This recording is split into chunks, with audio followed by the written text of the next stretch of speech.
Martha's retrieving.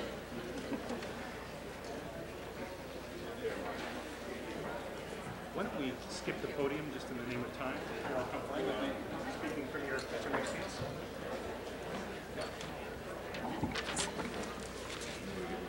Switch our talks. Okay, good afternoon, and welcome to the first panel for the second annual spring exercise. You have had an overview. You've had some briefings on the economics of Medicare's current trajectory and its alternative futures. You've had a gloss on some of the ethical issues involved in contemplating reform of this program, and some general background on the political landscape as we've been able to plummet through polls. Now, a bit of a reality check, some perspective on the Medicare reform debate from prominent representatives of the people who do the work, the people who pay the bills, and the people who rely on Medicare. We've assembled a terrific panel. We're grateful to all of them for their willingness to make their own distinctive, invaluable contributions to spring exercise. The panelists are, first, Dr. Harris Berman, the Chairman and Chief Executive Officer of Tufts Health Plan, a physician and a managed care pioneer. Dr. Berman is a co-founder of the Matthew Thornton Health Plan in Nashua, New Hampshire, which was one of New England's very first HMOs. Also co-founded and now co-chairs the Tufts Managed Care Institute, chairs the Massachusetts Association of HMOs, and has been the CEO at Tufts for 13 years. On his watch, the Tufts Health Plan has grown from 60,000 to over 1 million members. Tufts offers most of the service options that you've encountered in your lectures so far: an HMO, a point of service plan, a preferred provider organization, a Medicare HMO, and other options. So we have lots of data points bundled together in one person here. He is also a clinical professor of medicine and community health at Tufts University School of Medicine. Earlier, a graduate of Harvard College and a physician in the Peace Corps. Dr. Ted Lewers is the Vice Chair of the Board of Trustees of the American Medical Association. He's been a physician since the 1960s and was first elected a delegate of the American Medical Association in 1985. He is the Medical Director of the Easton and Chestertown, Maryland Renal Treatment Centers, a member of the honorary staff of Memorial Hospital in Easton, and has leadership roles, board membership, and other official roles in several insurance and other health-related companies. He is a member of the Technical Advisory Committee on Health System Reform of the AMA, a member of the Medicare Payment Advisory Committee, MedPAC, since 1997, has been a trustee of the AMA since 1993, and was elected vice chair of the board in 1998. He also has interest in many other community areas. I noticed, including past president of the Easton, Maryland Waterfowl Festival. If you've ever spent any time in that part of the country, you know that's a big deal. Martha Phillips, a member of the board of directors of the Concord Coalition. The Concord Coalition was founded in 1992 with the goal of eliminating the federal budget deficit, founded by Senators Warren Rudman and the late Senator Paul Zongas.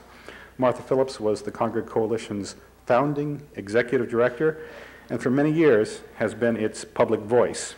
She had been the Republican staff director previously for the House Budget Committee from 1986 to 1992, and played a leading role in efforts to rationalize and discipline the federal budget process during those years. Previously, she had served as Deputy Minority Staff Director of the House Ways and Means Committee and held other key staff jobs on Capitol Hill. In addition to the Concord Coalition, she serves on the Medicare Advisory Committee of the National Academy of Social Insurance and on other advisory boards for enterprises closely related to Medicare's mission. I should note that her interests are not restricted only to saving money, but also to finding the right ways to spend it. She has been heavily involved in the Finance Project, a quite interesting group dedicated to improving education and other investments in children and families. Finally, John Rother, the Director of Legislation and Public Policy for the American Association of Retired Persons. He also has a previous career on the Hill as Special Counsel for Labor and Health to Senator Jacob Javits. Was also Staff Director and Chief Counsel for the Special Committee on Aging under then Director Senator John Hines.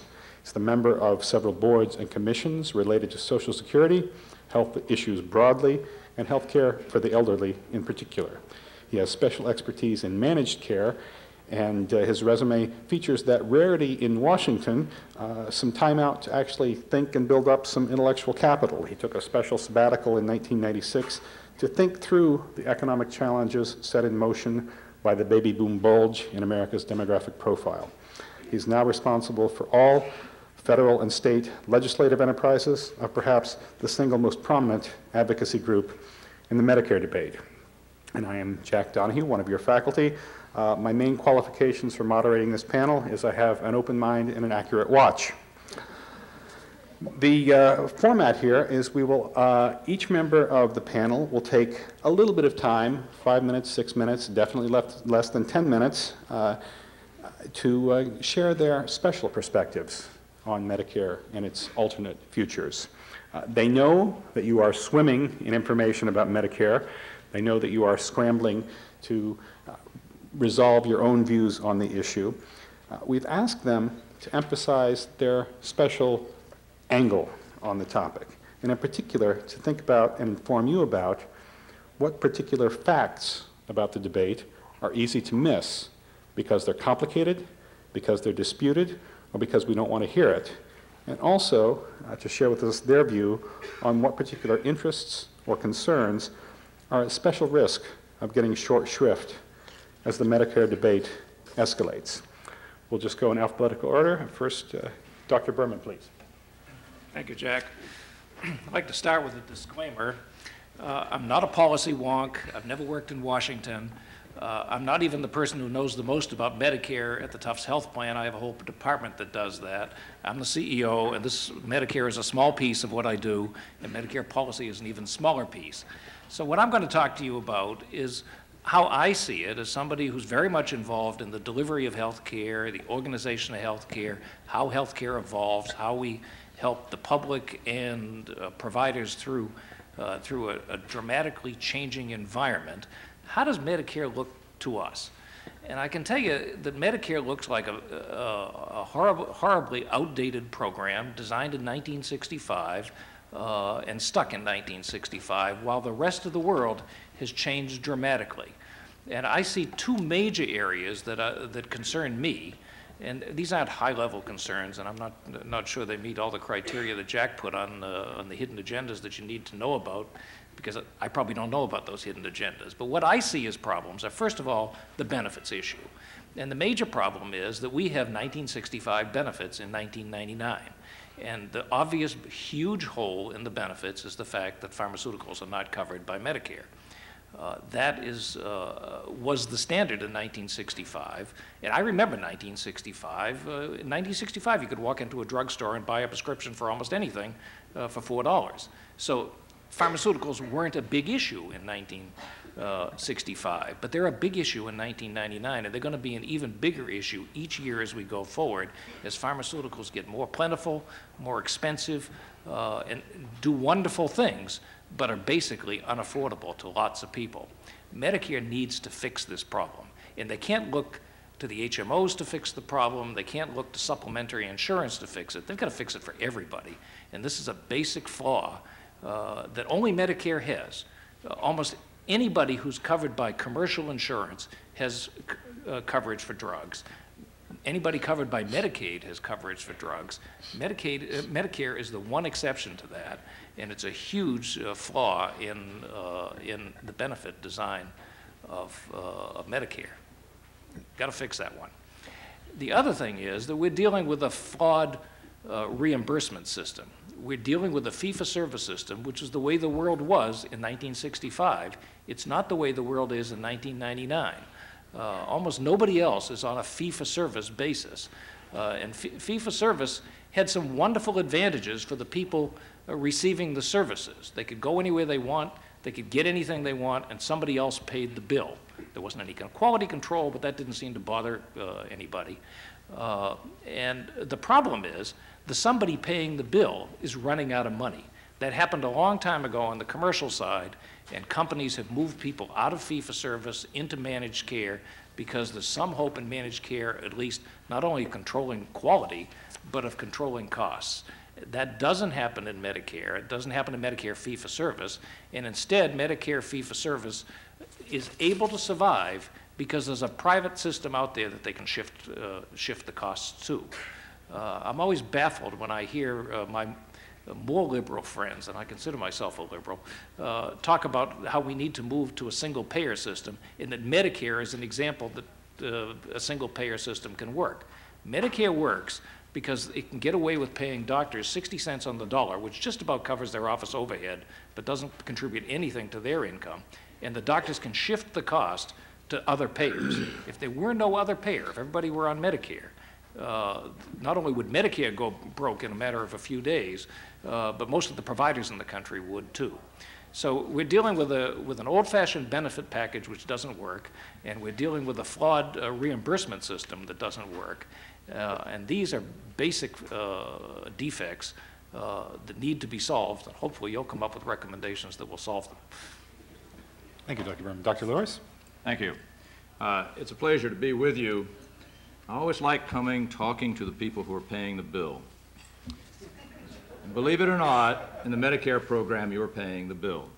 And I want to talk a little bit about that, because I'm not sure that 1,200-page book you have has that all in there. Hopefully it does. And I will give a bit of a disclaimer. I am speaking for the American Medical Associations and our member physicians from around the country. And I try to be positive in all my talks. I hate being negative. But unfortunately, today, I'm going to be a bit negative. Because the AMA is concerned about survival of this program. We feel this program is threatened as never before. But I want to just tell you a couple things about AMA policy, because most people think that as a trustee, I set policy. I do not. It's set by our House of Delegates, just under 500 physicians from around the country representing the states and the specialty, 91 specialty societies. And they've come forth with policy, which we can talk in the Q&A, such as we should get rid of Medigap insurance policies because it's forcing first dollar coverage and all the other covered expenses on Medicare, and it increases the cost of Medicare. We support Medicare Plus Choice. It was one of our ideas. We wouldn't have named it that, but we basically encourage getting into the private sector. And basically, we do support an income-related premium, the so-called means test of a nasty word from years ago, and increasing the age to match that of the Social Security program. And an area that we're particularly concerned about now is graduate medical education, and the fact that Medicare is the payer for graduate medical education and can't continue to do that. We need an all-payer system. But our real problem is, will this program survive? And it's not going to survive without significant changes. Joe Newhouse told me that yesterday he talked to you about the financing of the program, and I won't cover that because you've had that. But only to say that when Social Security went in 1930, there were 10 workers for every beneficiary. By the time the baby boomers get in, it'll be 2 to 1. It's now about 3 to 1. And you can see that if you increase the age of the beneficiaries, and we are doing that, fastest growing segment of our population is over 80. And if we increase that age, who's going to pay the bill? And ladies and gentlemen, it's you. You are the ones who ought to be standing up screaming, let's change the financing of this system. In the short time I have, let me give you some of the perspective of physicians. Because in the program now, it's the highest it's ever been in participation in the Medicare program, about 96%. Most of this is secondary to the HMO industry and some changes that have occurred. You've heard from one of the better programs, but they're all not like that. And quite frankly, Medicare in many areas of this country is the best payer. And so physicians are signing up for that. We are beginning to see really pockets around this country where physicians are no longer accepting Medicare patients. I don't know if John will tell you that in one of their recent surveys, they found that they're accepting them, but they're not accepting new ones. This is going to be a problem. And basically, it's because of harassments. And the harassment, such as the user fees that have been proposed by the administration, charging $100 for a physician to enroll in Medicare, and yet taking 6 to 9 months to get that physician a number in order that the physician can bill for Medicare. $1 for every paper claim that you file starting in the year 2000. We beat that back 2 years ago. It's back again.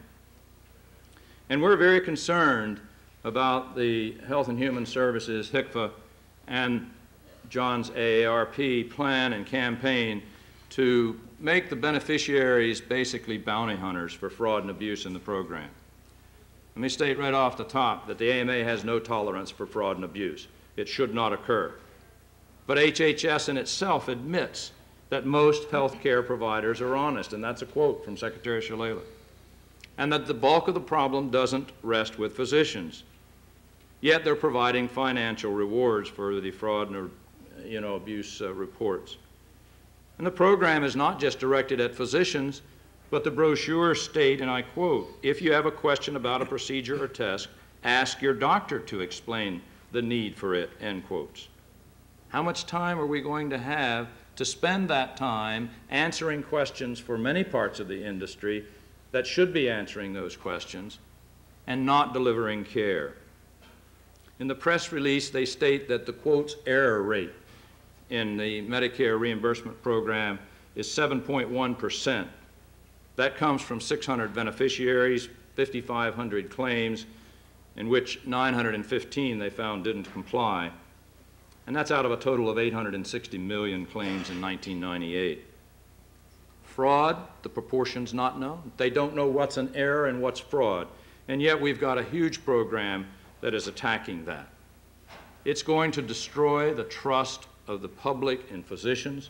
It's going to destroy the patient-physician relationship that we all hold dear. Now, I'm not saying that we shouldn't be doing a program to cut that waste, but we needed a coordinated effort by patients, physicians, other providers, and Medicare working in a private way to combat fraud and abuse. We need a positive program. We need a program of education. We don't even educate the physicians of what the regulations are, and the regulations change frequently. Somebody suggested 100,000 pages. I don't know who counted them, but 100,000 pages, and they change all the time, and physicians don't get any notification of it except in the press. And the carriers don't get it. So we have a program that's outdated, a program that's outdated in many ways, and we need to correct this program. Congress has not adequately funded it. They've thrown programs on it, such as the Balanced Budget Amendment, not funded it, not given them the staff to do it, and they've got Y2K coming in, and not knowing whether they're going to be ready to give the updates to either hospitals or physicians, or even be able to pay them. So we got problems. Let's fix them. Let's fix the program, and I look forward to answering your questions and perhaps debating some of it. Thank you. Thanks. Martha Phillips.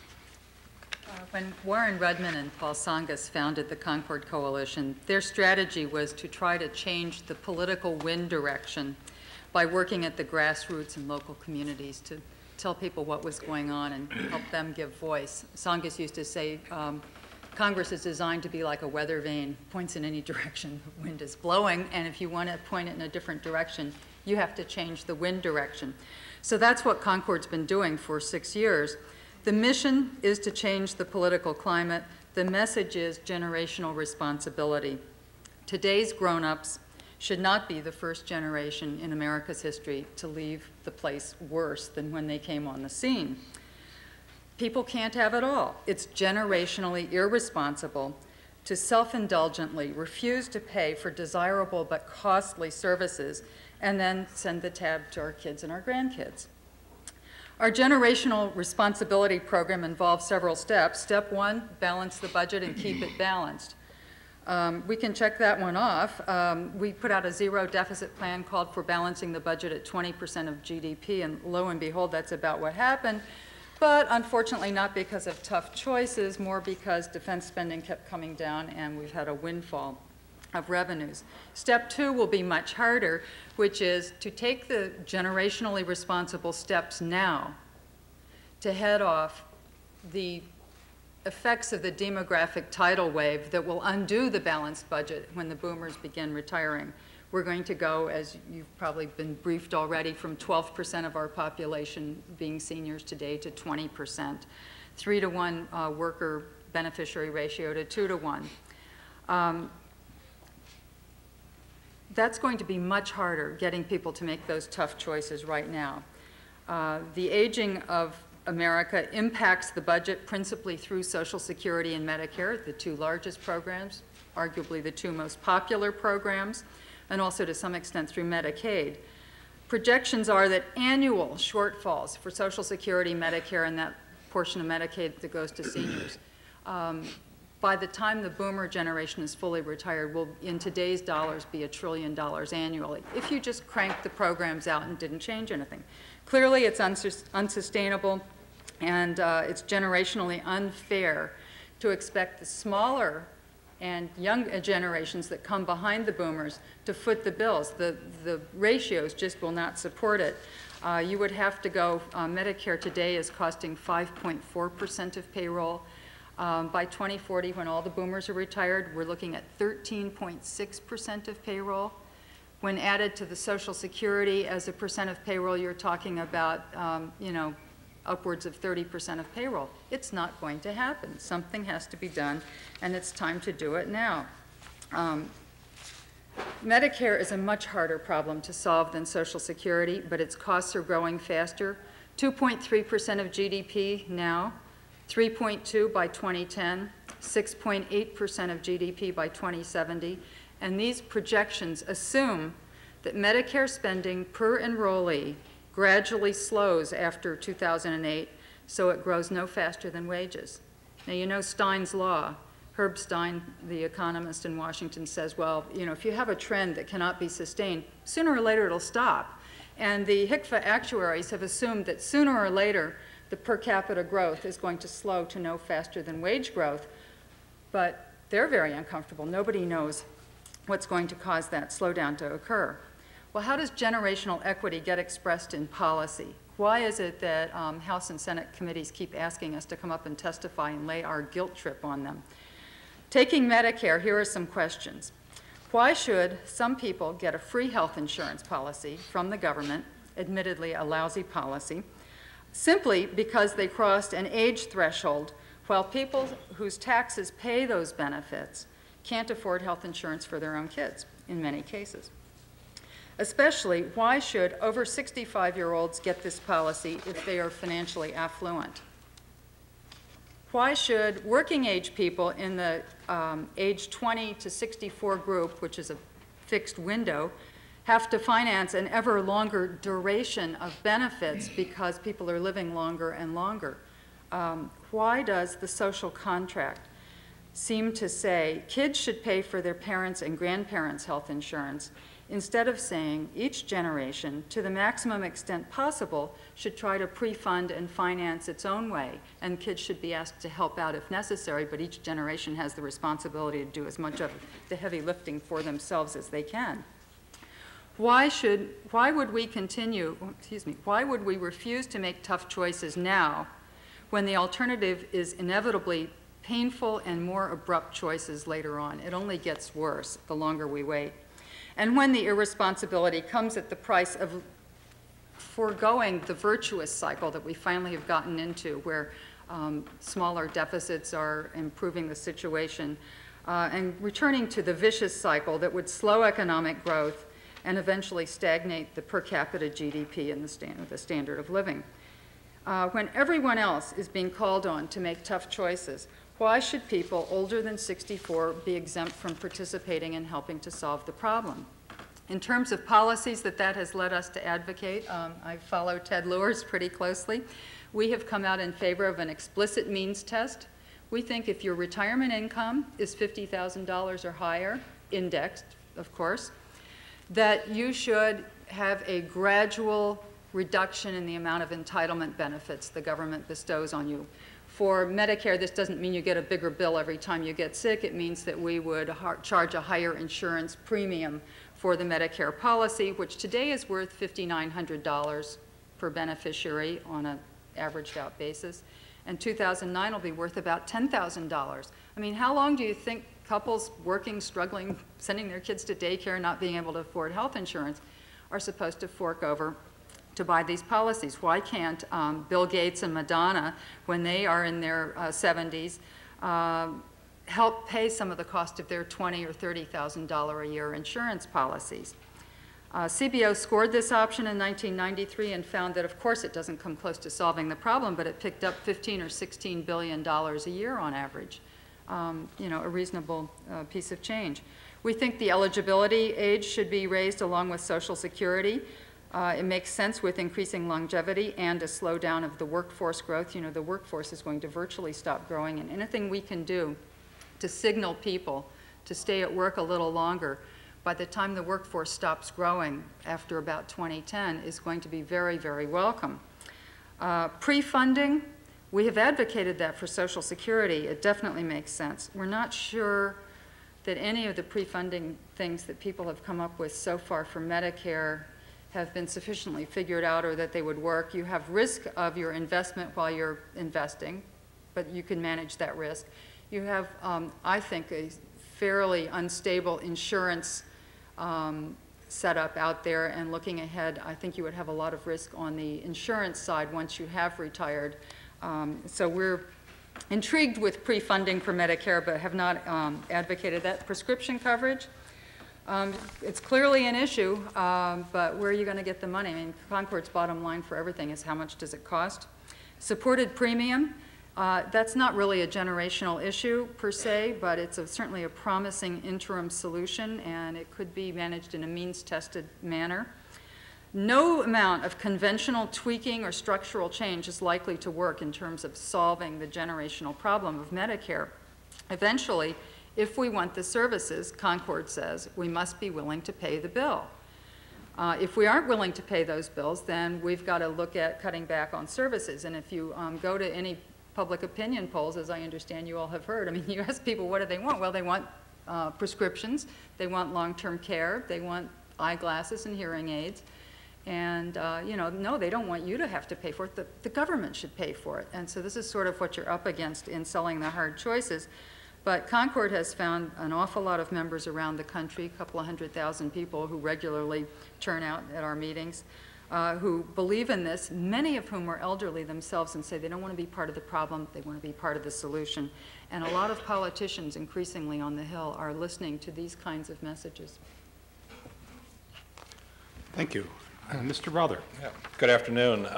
First, let me say, for those of you who were here last year and did the Social Security exercise, you had it easy then. You have my sympathy now. This is much, much tougher. And I don't know how you're possibly going to try to do it in 2 weeks. I've been trying to do this for about 15 years, and I'm not getting too far down the road myself. I think that a couple of things that are important to remember about Medicare's history, just to start with. And the first and the most important thing is that Medicare was born out of market failure. And you really have to look at where our health care market, our health insurance market is working well in this country and where it isn't before you decide what role Medicare should fill in. Medicare was designed to fill in because the market was a complete failure in its ability to make affordable health insurance available to not only older people, but to many younger people as well, particularly those who were disabled. And remember, Medicaid was enacted at the same time as Medicare for low income.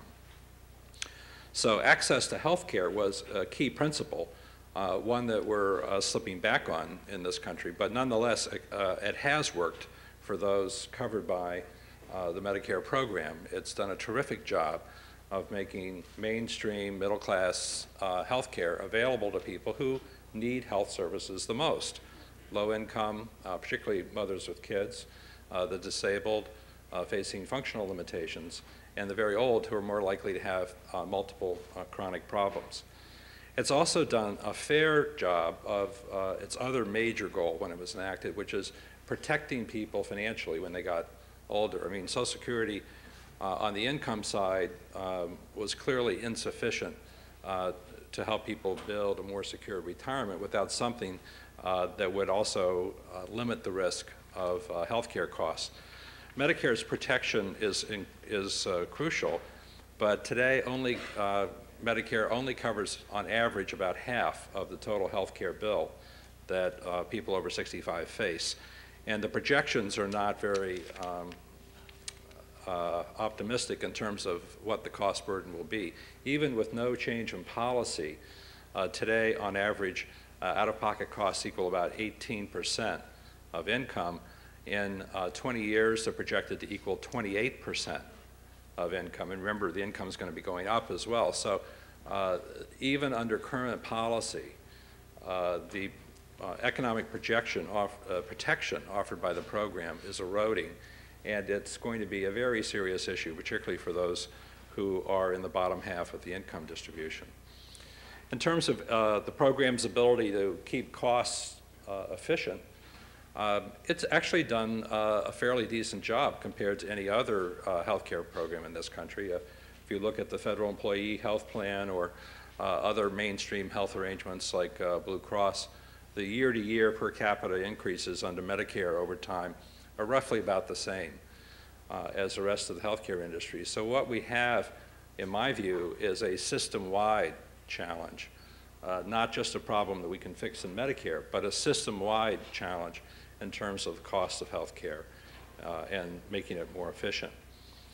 And the fourth major goal when Medicare was enacted was that it should be a publicly accountable system, not a private system that's accountable to shareholders, but one that achieves public goals and that is accountable to our democratic process, because after all, it is part of our social contract. And I think it's particularly important that the people who are responsible for the system be held accountable for those who are most vulnerable, the people who really don't have a voice in the marketplace, those people who are lower income, those people who have chronic limitations or disabilities, and those people who are facing very, very high health care costs. Well, despite the successes, I think, in terms of the original purposes of the program, obviously today we face new challenges, and they're not just about the cost. Today we spend way more than any other industrialized country for health care. And it's obvious that some of that actually might be well-spent money. I mean, after all, you have to look at the benefit as well as the cost before you get to a judgment on value. But it's also true that we're losing about 1 million people a year from health coverage. And it's clear to anybody who's looking at the system up close that we're not spending the money we do spend very wisely. Often we neglect prevention, we neglect very basic health care maintenance, and we spend a whole lot of money for after the fact, try to put it back together care. There are 4 new ideas in the debate today about the future of Medicare, and just to summarize them very briefly, there's the idea of injecting competition and multiple delivery and insurance systems within Medicare, manage competition, if you will. Medicare Plus Choice was an attempt to do that. I think we're probably going to spend some time this year trying to clean up after that. After all, the law of unintended consequences operates in healthcare probably more so than in the rest of our society. The second idea is to shift more and more risk to the individual, and proposals for medical savings accounts or vouchers would do that. I think that's a bad idea myself, except for those few people who are flush and can absorb those kinds of risks, because I think most people who are most dependent on the program are not in a position to accept much greater risk than they already face. Third idea is that Medicare, instead of just being an insurance program, should start acting more and more like a health care program. And this is something I believe in strongly. Medicare should be refocused and updated to incorporate what we've learned around prevention, around quality assurance, and around proper management of chronic disability.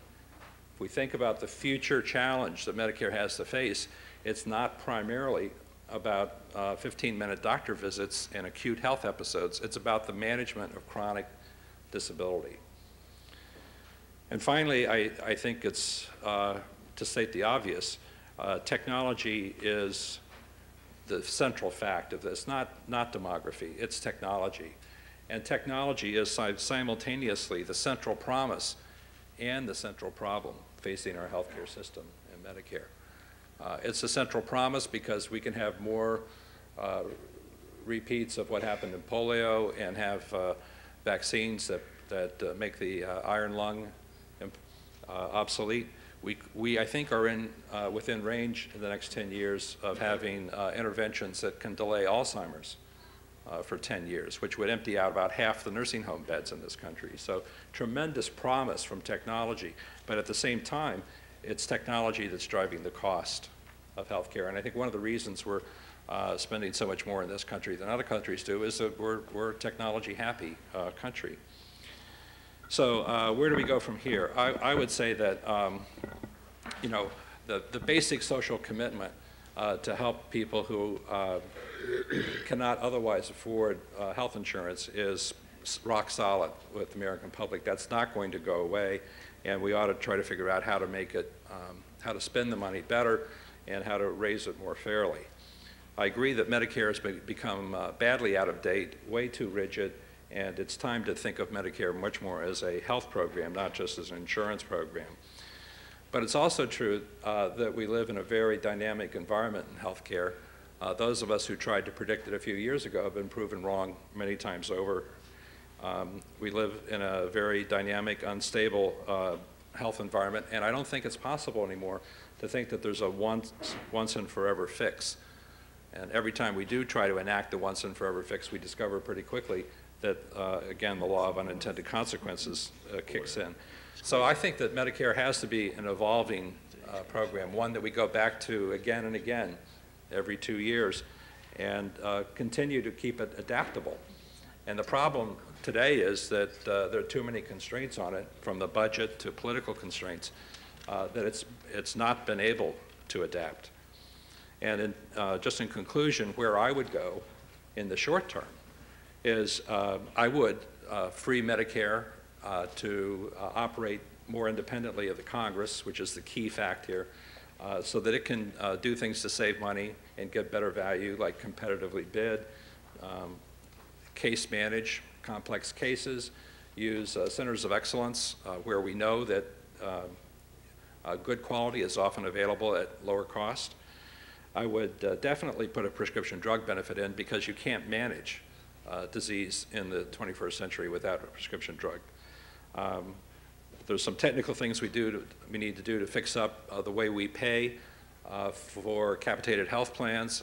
I agree with the first speaker that payment mechanisms of Medicare need reform so that we're putting the right incentives in place for managed care. And in terms of financing, I think that eventually we ought to think of other sources of revenue besides the payroll tax and general revenue. ARP has long supported the idea of a dedicated consumption tax in this country, like every European country has, as a way of financing health care. One that would be fair if we also use that revenue to provide universal health coverage for the rest of the population. So again, I don't think Medicare stands apart from the rest of the healthcare system, and many of the things that we need to do to strengthen Medicare probably need to be done across the entire health system. Thank you. Thank you, Mr. Rother. In about 10 minutes, I want to open this up to questions. The remarkable efficiency of our panelists has left us with a good chunk of time. I'll tell you a bit more about the protocol for that in a minute, but I want to just signal at the start, the first 4 questions are going to be reserved for MPP1s engaged in spring exercise. I think we'll have plenty of time for questions from other folks here as well, but they're the ones on the line. I want to give them first dibs. And we'll have questions from the various microphones, 2 here, 2 up there. But first, I'd like to give the members of the panel, if they would like, a minute or 2 to react to what the other panelists have said. Is there anything that one of your colleagues has said that you'd like to comment on, correct, amplify, denounce? I would like to say that I was trying to keep to your rigid time schedule, and so I didn't make the last point, which is that Concord has been very concerned about talk of raising payroll taxes to help out with the Social Security problem, which is, as John correctly says, the easy one to solve, because we know that the cost of Medicare is growing so quickly, and if you use it up on Social Security, then pray tell, where are you going to go for the additional revenue that you need for Medicare? And we too have been willing to say, you know, we probably are going to have to get away from payroll tax as a way to finance this. But because of fiscal discipline, you're going to need something that is dedicated. Otherwise, it's Katie, bar the door. I mean, you can spend any amount of money on health care if the money is available, and by having some dedicated source of revenue, it does put in a governor, whether it should be a value-added or a consumption tax or some other tax. We lean toward a consumption tax as well. Well, Jack, you made a mistake by telling us at what time you wanted to start the Q&A, because I'm watching my watch. But just two comments that John Rother stimulated my thoughts on, and that's the cost of health care. And we do have to put the individuals back into health care, and we've taken them out of health care. An example of the seatmate I had coming up on the airplane, and we sat on the ground in Baltimore for 45 minutes, and he announced that he had to have lunch because he's a diabetic. Which is certainly reasonable. However, at the same time, he was just finishing his second Bloody Mary, then drank 3 glasses of wine, 2 cookies, 2 bags of peanuts. We've got to put risk assessment into the program seriously. And you're going to see this fail if we're not careful. There are a lot of people who don't want a risk assessment because they say we don't know how to do it. We debated this extensively at MedPAC, which is the advisory commission to Congress on Medicare, and we said, let's go with it. We'll make mistakes, but let's go, because we can't expect, you know, this individual with a health plan to treat that diabetic while other individuals are costing less. So it's a major problem. And the other thing John mentioned was the cost to the beneficiaries. It is the highest ever in the program. And it just keeps going up. But over half of that cost is Medigap for the some 70-some% who carry it. And that, as I said before, increases the cost to the Medicare program. It's nice. I'll pay for the first $1,000, turn it over to Medicare to pay for the next $1 million. And so we've got to do something about that program. So let's wait for the questions. I just want to say something about your particular assignment. Because I think that as an advocacy group, I can say, you know, let's restructure the healthcare system. But I don't think you have that option in saying that to someone who was part of the failed effort to do that in 1994. And I was part of it too, so I'll claim my share of responsibility. It was a noble effort, but not handled that well. But it, you know, to the extent that the political reality here is that many of the things that need to be done can't get done. I think the toughest thing to think about is what are the most important next steps to really focus our political capital on. If we can't do it all, what do we have to do first? What's most important that can lead to some other things? And it's not an easy calculation. Dr. Berman, any final words? As a non-political type, it seems obvious to me that part of this problem is a money problem and that we're going to need more money. And I think we shouldn't just take off the table the possibility of raising taxes in order to supply more health care services. There are lots of other things that have to be fixed too, but I'm not sure we have to do it on this budget.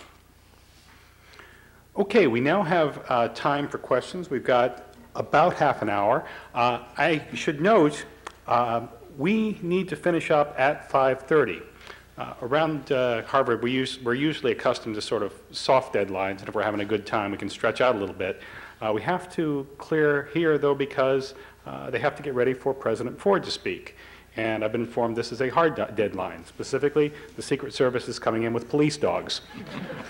So we need to finish up at 5:30, and we all need to be out of here well before 6. But that gives us, I think, a good chunk of time for some questions. And again, microphone here, 2 microphones up there, and if they want them, the first 4 chances to ask a question go to MPP ones. Let's see. Shayna. Thanks. Mr. Rother, I'm going to phrase this question as starkly as I know how regarding means testing, and that is, why should it be that my husband and I, who are just starting off in our careers, are making really very little money, are struggling to meet our bills, why should we be paying health care for seniors who can more than afford to pay for themselves? So I guess the question is, explain that to me in the context of why is the AARP so opposed to any kind of means testing or sliding scale? Oh, well, I think, first of all, I'll challenge your premise. We supported income-relating financing twice in recent history, once in the context of the Medicare catastrophic bill, and then secondly in the context of health reform in '94. Neither one of those was a success, and the catastrophic bill was not a success specifically because of the income-related financing. So we've kind of been humbled in that respect. But I think in general, I would make the same case I made at the beginning, that this is a situation of market failure, and that it's not, there are no affordable ways for people to buy insurance in a private market when they get older and they're out of the workforce, because we do have an employment-based healthcare system in this country.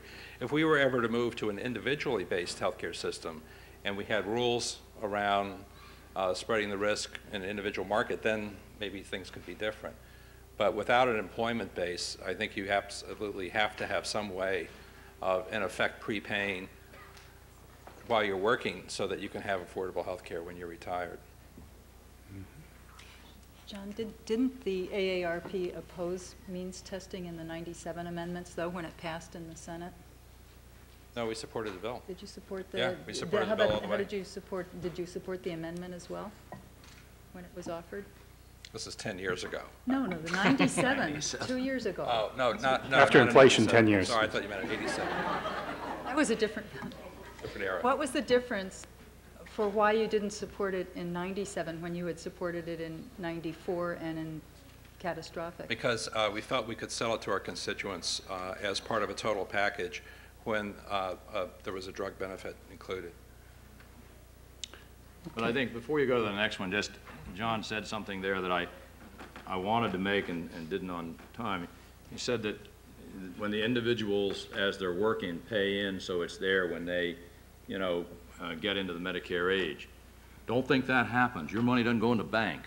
That money goes out the door. And unfortunately, the people, the beneficiaries, think that they paid their taxes. There was an article in the Washington Post this week, a lady complaining that she worked all her life and worked as long as she could, paid all her taxes, and her money better be there. It isn't there, ladies and gentlemen. It isn't there, and that's why the system has to be changed. Don't let any of the beneficiaries believe that. Correct them. Ted, that's just a pay-as-you-go system. That doesn't mean that there's not a social contract with a moral obligation behind it.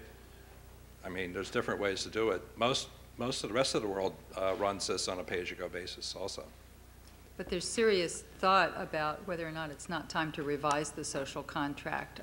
If the social contract isn't working, and if it's generationally unfair to pay as you go, it's fine to have the working generation payroll taxes finance the benefits for the retired generation when most of the generations are pretty much the same size. But when you have a great big retired generation and smaller working generations, all of a sudden, and it's not going to get back to the population pyramid that we once had, because we're really going pretty much into zero replacement rate. So we've got to rethink the social contract. This isn't the 1930s or the 1960s. I mean, it's quite different today. It's interesting to see practitioners and real-world leaders reprising some of the same issues you had this morning in your ethics lectures. Another question. I guess I was intrigued by the two of you who have very different views on how to pay for Medicare. Both mentioned the consumption tax. So I was wondering if you could talk a little bit more about how that would work and what's the feasibility of it, like what it is and how it works. And there are a lot of different versions of consumption tax, and that will be your spring exercise next year, because it's a huge, huge topic. I mean, one version is a value-added tax, another version is a, point of sale, retail sales tax. I mean, there are a lot of different ways of doing it. There is a non-diminici tax that has been developed that would work on a scalable level so that it would be just as progressive as the current progressive income tax is today. And in order to retain the progressivity, they had to go through the most incredible contortions and complications because progressivity and fairness is often the enemy of simplicity. So it's not a simple tax, but it does work if you have the time to study it. One reason to think about a consumption tax is that it does encourage people to save at all income levels. And we're going to need savings to increase in our economy so that we can fund the investments in things that will increase productivity. Because economic growth, which we're going to need to afford all of these benefits down the road, when you boil it down, it comes from two things: more people in the workforce or more work per worker. And the workforce is going to stop growing. It's going to, for every time a kid's coming in from high school or college, there's going to be a senior going into retirement. So we're not going to have this continually 1% and 2% increase in the workforce. So we're going to have to boost productivity, but nobody knows exactly which button you push to make that happen. But we, as far as we know, investment in various things does it, and a consumption tax will encourage savings to help fuel investment. So it's a double whammy. It helps the economy grow as well as giving you a source of money for Medicare. So is this something approximating a consensus point that many additional sources of revenue are off limits, consumption tax is not, because it's consistent with investment? A lot of people have advocated a consumption tax. Right now, I don't think that there is a strong political consensus for it because there's so much revenue just cascading into the Treasury from the existing tax system. It's not a time to talk about new taxes when like the kids debate in is the how to candy spend the store. surplus. You know? Yeah. But I want to make I agree with everything that Martha said, and I'll make one additional point. Most income in the future, less and less of the income we have in the future is projected to be through wages, and more is going to be in various non-wage forms of compensation or returns on investment. And so wages are declining relative to the total economy, declining part. And if we base our financing structure on just taxing wages, then we are putting ourselves behind the eight ball, whereas consumption keeps up with economic growth. And you could make a case as treats workers and retirees on a more even basis and therefore more fair. Okay, question over here. Yes, Mr. Rother, I'm interested in your perspective on generational responsibility. Even though you say we shouldn't talk about taxes quite yet, you did bring up a consumption tax, which is regressive, burdensome, and will fall mostly on the young in the future who will already be fighting hard to support their parents. My question for you, sir, is what are the seniors going to do to help fix this problem? Well, we fought very hard to get comprehensive health care enacted, and even though that did not involve a consumption tax, I think that there, actually I have to say, I find in every way that we can measure, whether it's polling or focus groups or one-on-one conversations, that there's more generational responsibility among the current retired generation than anywhere else in American society. And I think that they're finally being recognized for what they've done throughout their lifetime. And there's a real concern there for their kids and their grandkids. But there's also a real alarm at how selfish they perceive the dialogue to become today and how short-sighted they think some of the actions that their kids and grandkids are taking. And so I have trouble saying that they should do even more than they've already done when I don't see much willingness in other parts of society to step up and embrace a greater sense of shared responsibility. I mean, again, I think that the fact that we're losing 1 million people a year out of health insurance is a scandal. I think that that's something that my constituency felt very strongly about. It should be remedied because they see the consequences. Okay, question up here?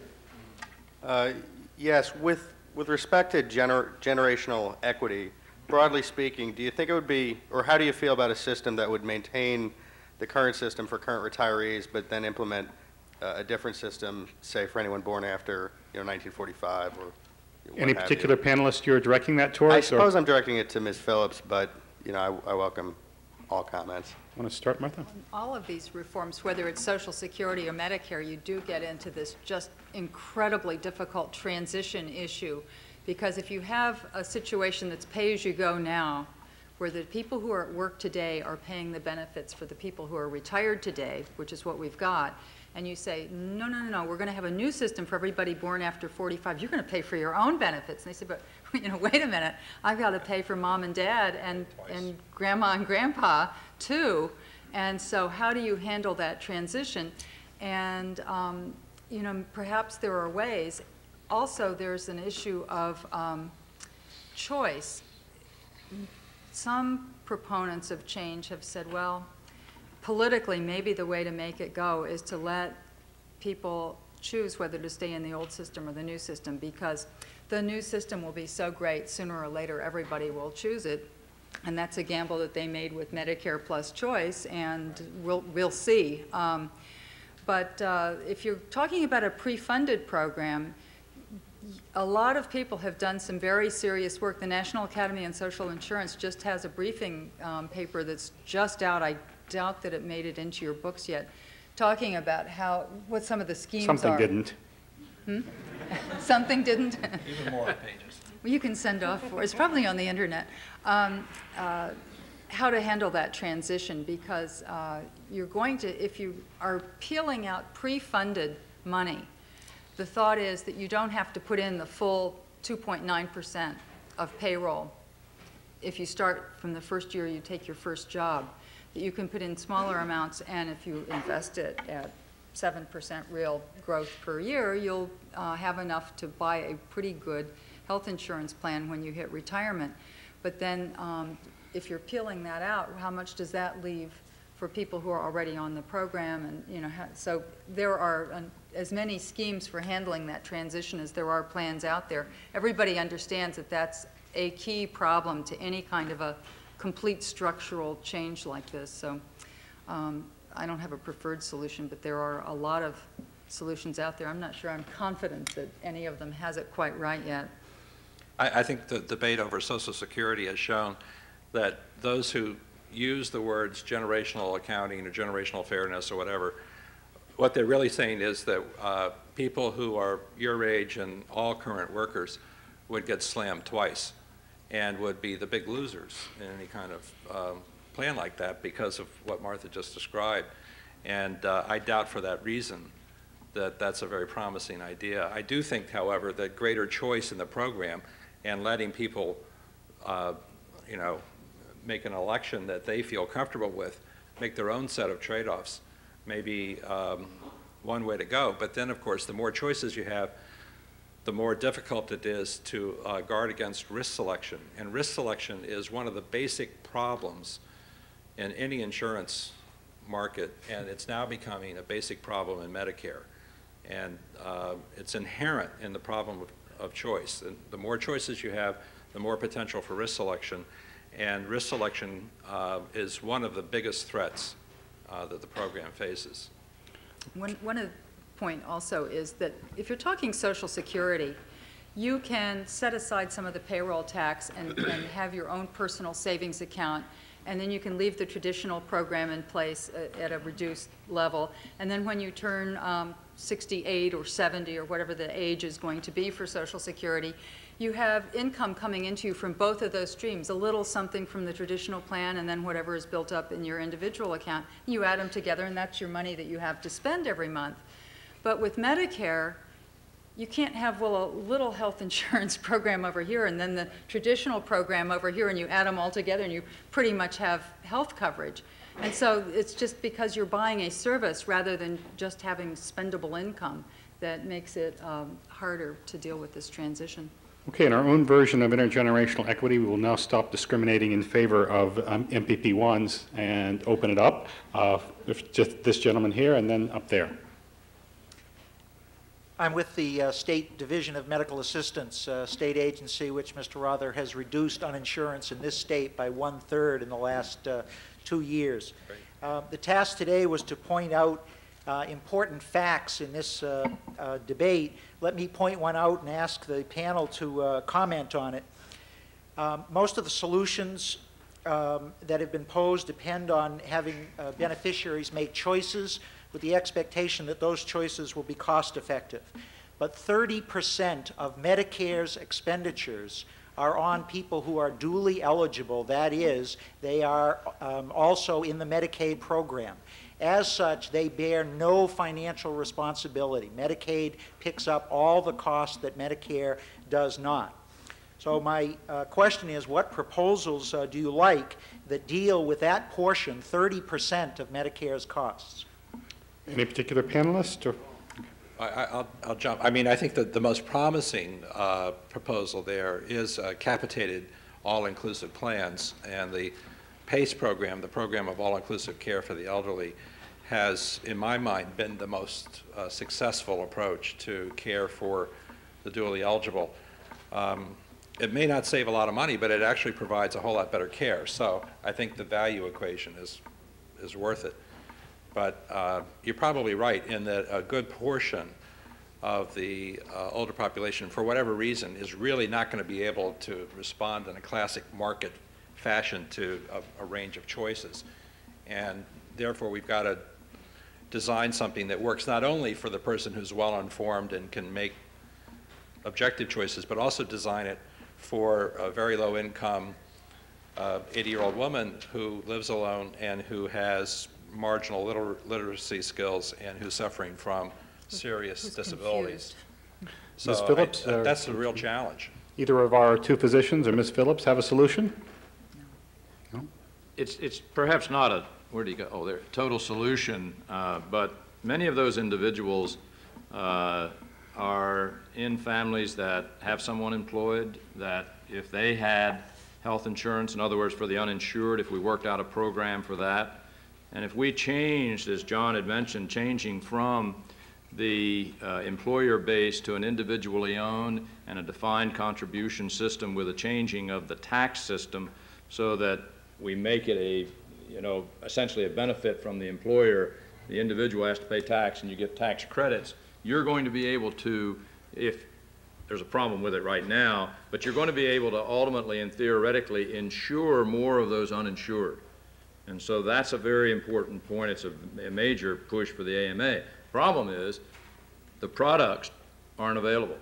You just can't go out and buy it as an individual. So you've got to create some sort of purchasing cooperative, some sort of volunteer plan. And I think this is probably the program of the future, not necessarily for Medicare. It possibly could enter in some way, but I think that may well be the plan for the future. It's the only thing I know right now that might help a major portion of that group. Okay. Question up here. For-profit companies are increasingly getting into the business of healthcare provision and management, and I'm wondering, is healthcare really profitable? Is this a sustainable trend, and at what cost to patients is healthcare profitable for these companies? And then when we're thinking about Medicare reform, what does this trend mean to thinking about privatization? I'll take a crack at it. Clearly it's profitable because there are lots of for-profit companies that are in it that are doing very well, particularly the pharmaceutical companies. I think the answer to that question is clear.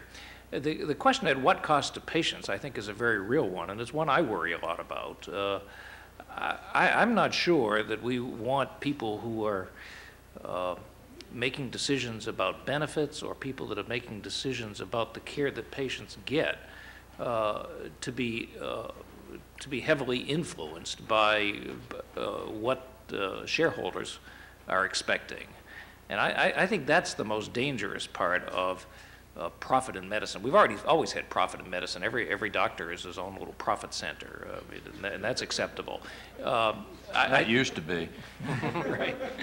But I think where it gets especially dangerous is when we're talking about publicly traded companies where shareholders expect returns every quarter, carefully watch those returns. If companies don't meet the analysts' expectations, the stock can get trashed, and then the company gets bought by somebody else because the stock is cheap.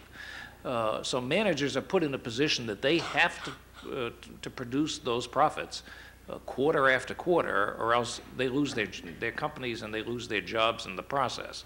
I think that's dangerous, and so I think you're asking the right question, and I think it's a worrisome trend, and I'm not sure that there's an easy solution to it. So basically, the profit motive is okay so long as it's hedged and buffered by the professional culture of physicians? And ethics that they've just been through. And I agree completely, but you know, we have to face it. Most of the major, you know, managed care plans are for profit today. That, I don't know the number, maybe Harris does, but it's a large number today. But take a look at what happened in the Medicare program. The minute some controls got on them, they bolted, they ran. And they get 2% increase guaranteed every year while the physicians are decreasing. And the SGR, the sustainable growth rate, the assumptions and the estimates made by HCFA are wrong, costing physicians in 1998 $650 million in the total. And that's never going to be gained back because now they say they can't go back and correct it. While the profits go out, they run, but physicians stay and treat. We got to talk about ethics, and there is a business ethic somewhere. And so we have to think about it in that framework. I agree completely with what's been said. Somewhere We all have something to say on this one. at the crossover between the business ethic and public policy, though, it's interesting. You don't want to be making your medical decisions with an eye on profit, but public policy would say, yeah, but we sure want somebody, the doctor or the patient or somebody, to care about how much it costs. And if there are alternative treatments and they're all just about the same degree of efficacy, why take the one that costs 200x when the one that costs x works most times, and you could at least try that first? And so how do you build that kind of sensitivity into a system where it doesn't now exist, since the patient doesn't pay, the doctor doesn't pay, so, you know, let her roll? Two quick comments. I think that if you have more of a market-based system in Medicare, which is what we're moving toward, we shouldn't be surprised that the competition is not over serving the sick, but the competition is over enrolling the well. And that's what we've got today. And that's a problem. And the other thing to say is that, you know, we live in an entrepreneurial society, but we had some recent experiences with Columbia HCA and with other for-profit segments. Our whole fraud campaign is directed at a very real problem of people ripping off the system. And the fact is that the more market-based system you move toward, the more the profit motive is integral, the greater oversight and the greater controls and the greater regulation you have to keep it balanced so that the system serves people's needs. It's not going to happen by itself without a fairly active governmental role. And so I think that's a contradiction in American political life we haven't resolved yet. We have a very patient questioner over here. I was wondering, in terms of Medicare reform, can you see in today's political climate that any overarching reform of Medicare would actually pass in Congress? And if not, do you think that it's reasonable to make an incremental step now in some sort of direction, or whether that may just be, again, a stopgap move that will be meaningless and will make it more difficult to make fundamental reform, say, in a next administration that hasn't tried this in the past, or that has a better ability to make bipartisan decisions or coalitions in the Congress? So little steps or hold your fire. What's the strategy? I thought I declared myself. I'm a veteran of several failed attempts, incremental and catastrophic and comprehensive, with the Health Security Act.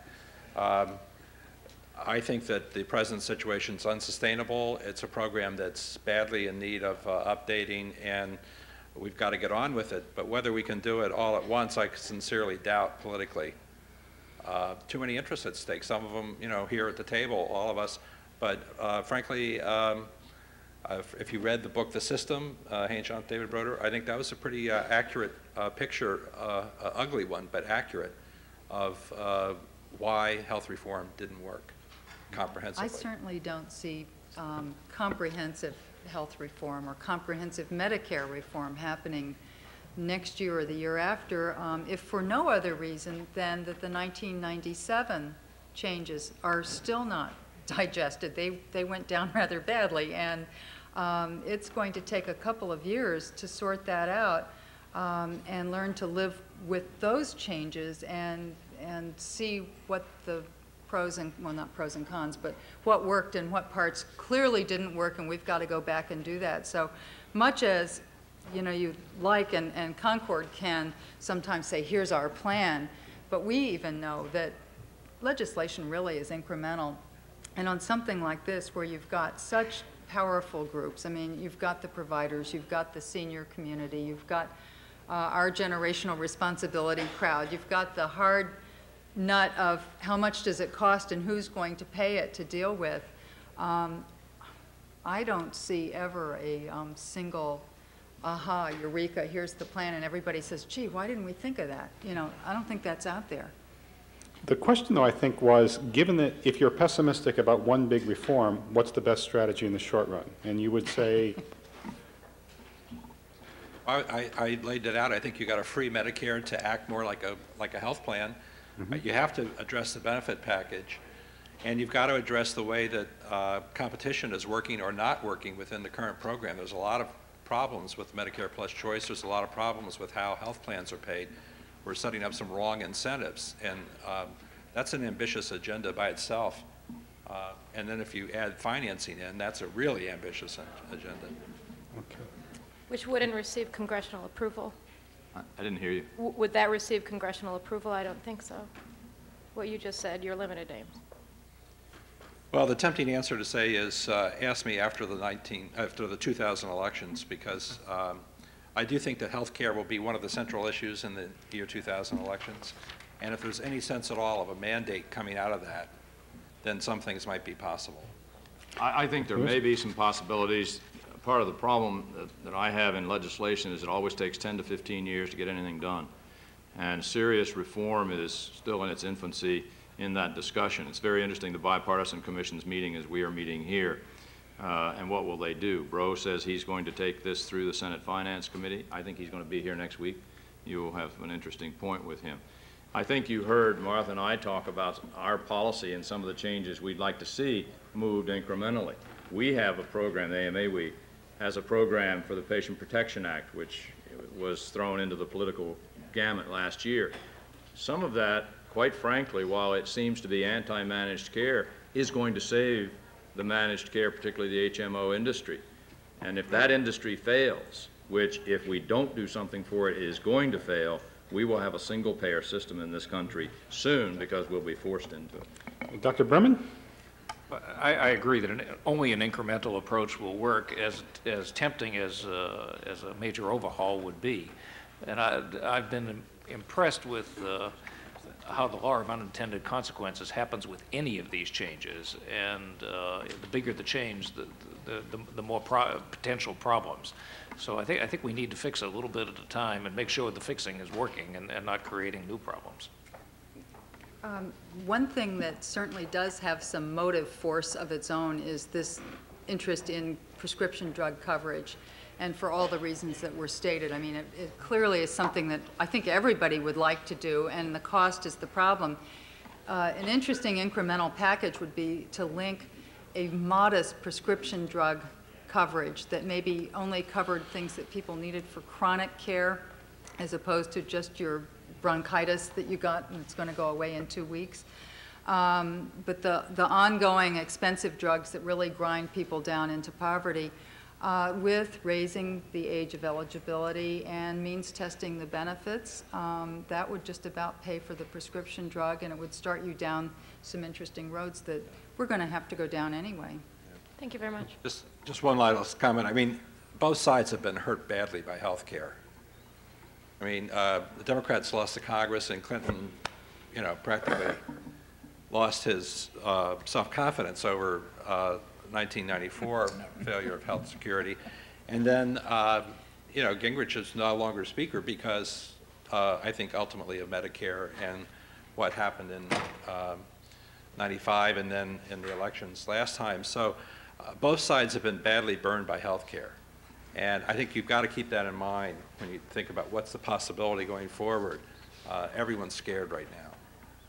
We're out of time. I would like to thank the panelists for sharing their views with us with such clarity and frankness. I would like to thank you for your questions. And I would like to remind you, we need to get out of here. Thanks very much. Besides, John, I thought maybe you had I was really interested. Thanks so much. I thought you were front line for... Thank you, Jack. Thank you.